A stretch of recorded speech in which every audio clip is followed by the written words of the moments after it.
Hello, good afternoon, welcome to another Currencies Direct weekly Sterling Euro podcast with me, Keith Smith-Nick. It's Friday the 18th of February. Well, today's been a topsy-turvy day for Sterling Euro to say the least. We're now trading at 119.04, but wind the clock back about an hour or so, we're actually up at dizzy heights of the high 119s, actually flirting with that psychological level of 120. Now, in terms of data this week, probably the most important release we had was CPI, Consumer Price Index, which is also known in the market as inflation data.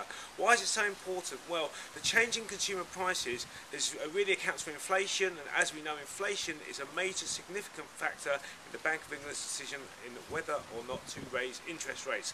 The thoughts were that as inflation has been pretty dire really in recent times, if we saw any sign of improvement whatsoever, it could start to move the UK economy forward. Data was in fact in line with forecast, which was pretty dire, but could have been a lot worse. The figures actually showed a rise from last month.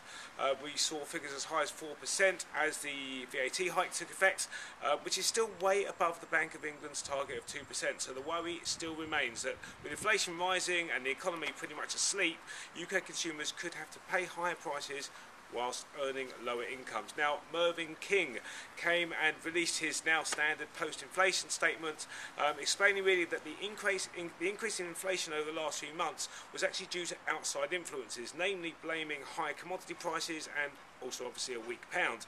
The spin I think he was aiming for was that as inflation was out of the economy's control and down to outside influences, it wasn't actually due to the UK per se being in decline.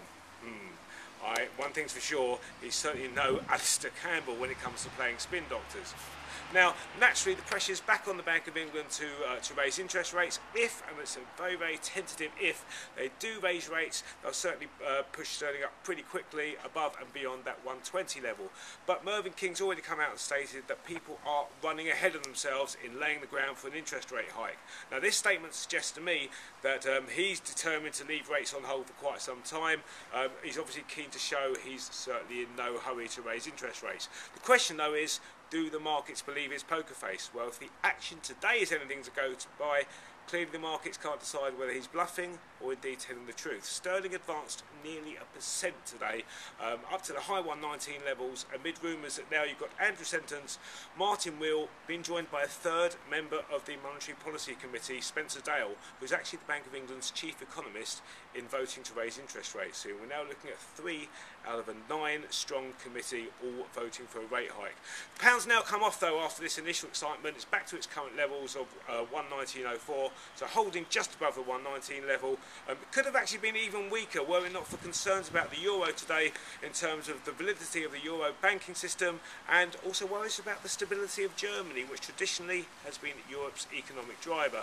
So all of this really emphasising that prospects for the UK and also for the British pound still very, very uncertain. The only thing we really know for sure is that there's more volatility to come. That's all from me for this week. As always, have yourselves a fantastic weekend, and I'll be back next week.